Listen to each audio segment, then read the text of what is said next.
After our first 3 years in office, more Americans were working than ever before. And then 2020 arrived. And the coronavirus pandemic struck from China.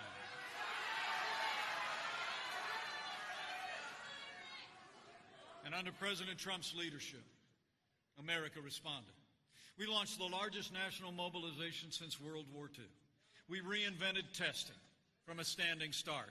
We saw to the delivery of billions of medical supplies and equipment to hospitals all across the land, and we secured direct support for businesses and working families and developed new medicines that are saving lives every single day.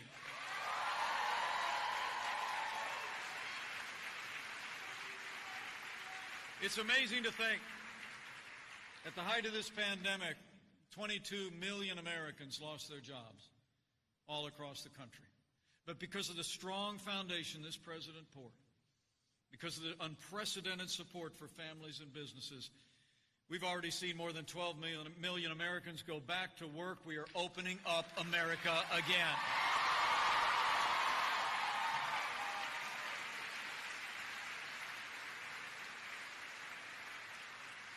And most important of all, after a year of hardship and heartbreak for the American people, President Trump delivered on his promise, and today we have not one but two safe and effective coronavirus vaccines being administered all across America.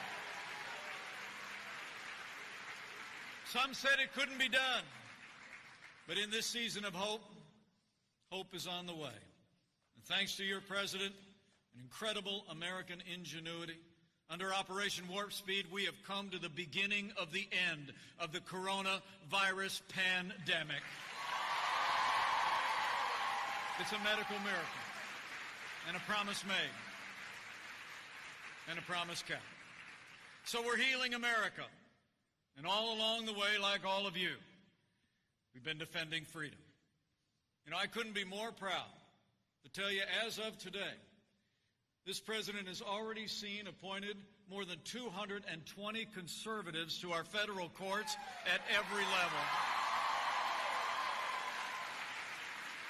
And they are all men and women who will uphold all the God-given liberties enshrined in our Constitution, like the freedom of religion, the freedom of speech, and the Second Amendment right to keep and bear arms.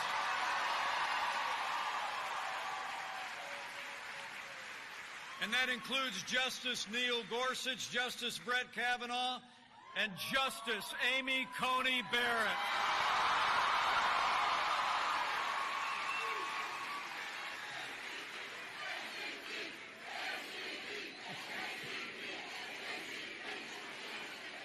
Isn't she great?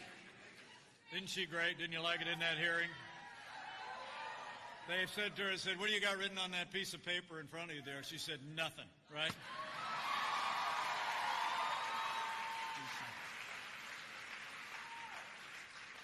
And those appointments are more important than ever before. Because the truth is, before we took office under the last administration, you remember it, we saw a steady assault on our values and on our freedoms. The last administration actually trampled on the religious liberty of Americans, violated the conscience rights of doctors and nurses and religious charities. They even hauled a group of Catholic nuns into federal court to order them to compromise their faith to live under the standards of Obamacare. In fact, we saw that religious intolerance writ large when Amy Coney Barrett was up for a Court of Appeals post a couple years ago, you remember? The number one Democrat on the Judiciary Committee said that she was concerned about Amy Coney Barrett's Christian faith. In fact, she said, and I quote, because, quote, the dogma lives loudly within you.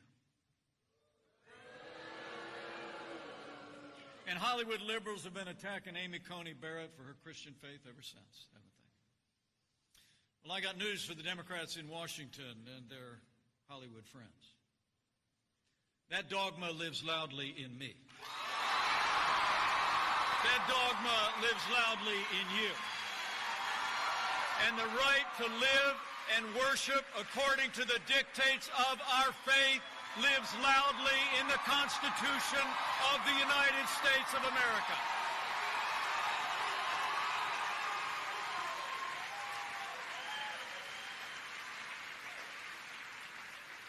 That's why these court appointments have been more important than ever before. It's also why that Georgia race, Loeffler and Perdue, are more important than ever before.